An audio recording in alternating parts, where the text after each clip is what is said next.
নমস্কার বন্ধুরা, দীপাস কিচেনে আপনাদের সবাইকে স্বাগত। আজকে আমি খাস্তা গজার রেসিপি নিয়ে এসেছি, মিষ্টির দোকানের মতো। তো চলুন আমি ময়দাটা মেখে নিই। একটু নুন দিয়ে দেবো স্বাদ অনুযায়ী, আর ছোটো চামচের 1 চামচ বেকিং পাউডার দিয়ে দেবো। তাহলে জিনিসটা খুব সুন্দর খাস্তা টাইপের হবে। তো আমি এটা ভালো করে মেখে নেব। মেখে নিয়ে আপনাদেরকে আমি দেখাচ্ছি এটা কীরকমভাবে বানাতে হয়। একটু তেল দিয়ে দেবো আমি। তেল দিয়ে এবার আমি এটাকে ভালো করে মেখে নেব। আটাটা মেখে আমি একটা ডো বানিয়ে নেব।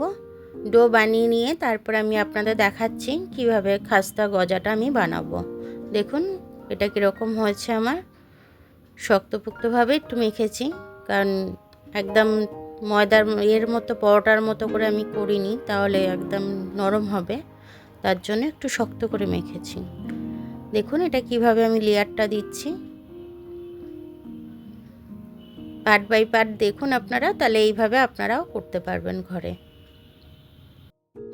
এই যে প্রসেসটা আমি করছি, এই প্রসেসটা আপনাদের কম করেও 3-4 বার তো করতেই হবে। তো এরকমভাবে বেলে নেবেন, বেলে নিয়ে আবার কেটে নেবেন। কেটে নিয়ে আবার ওরকম একই পদ্ধতিতে আবার একইভাবে কেটে ওইভাবে জুড়ে গজার শেপটা দিয়ে দেবেন। দেখুন আমি কিভাবে গজার শেপটা দিচ্ছি, ঠিক সেমভাবে আপনারা দেবেন। দেখুন এইভাবে লেয়ার কেটে আপনারা বসিয়ে দেবেন। বসিয়ে দিয়ে আপনারা রুটিটাকে বেলে নেবেন। বেলে নিয়ে আবার আপনারা পিস পিস করে কেটে গজার শেপটা দিয়ে নেবেন।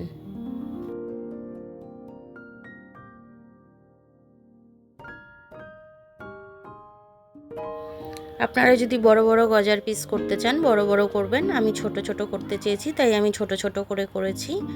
তো আপনারা বড় চাইলে বড় করে নেবেন। গজাগুলো দেখুন আমি ঠান্ডা তেলেই ছেড়ে দিয়েছিলাম। তো এরপরে এগুলো লেয়ারটা ছাড়তে শুরু করবে আস্তে আস্তে। তো দেখুন এটা লেয়ারটা যখন ছাড়বে আমি আস্তে আস্তে করে ঠান্ডা তেলের মধ্যেই উল্টে উল্টে দেব। এবার এদিকে চিনির শিরাটা করে রেখেছি আমি। এবার চিনির শিরার মধ্যে একটু ফুড কালার দিয়ে দিলাম, যাতে গজাটা চিনির শিরার মধ্যে দিলে দেখতে সুন্দর লাগে। তার জন্য আর একটু লেবু চিড় দিয়ে দিয়েছি ওর মধ্যে, যাতে শিরাটা জমে না যায়। তার জন্য দেখুন আমি চিনির শিরার মধ্যে প্রত্যেকটা গজা দিয়ে দিলাম তুলে।